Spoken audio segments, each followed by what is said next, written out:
বৃহস্পতিবার অনুষ্ঠিত হয় মৎস্য দপ্তরের পর্যালোচনা বৈঠক। রাজধানীর গোর্খাবস্তিস্থিত মৎস্য দপ্তরের কার্যালয়ে হয় এই বৈঠকে উপস্থিত ছিলেন দপ্তরের মন্ত্রী সুধাংশু দাস, দপ্তরের অধিকর্তা সহ বিভিন্ন জেলার আধিকারিকরা।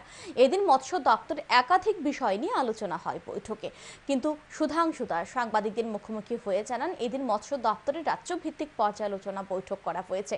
এই বৈঠকের মূল উদ্দেশ্য হচ্ছে 2023-24 অর্থ বছরে মৎস্য দপ্তর যে লক্ষ্যমাত্রা হাতে নিয়ে তা কতটা পূরণ হয়েছে তা খতিয়ে দেখা, সফলতা কতটা এসেছে তা খতিয়ে দেখা হয়েছে, দপ্তরের ব্যর্থতাগুলিও খতিয়ে দেখা হয়েছে। পাশাপাশি 2024-25 অর্থ বছরের লক্ষ্যমাত্রা নিয়ে আলোচনা হয়েছে।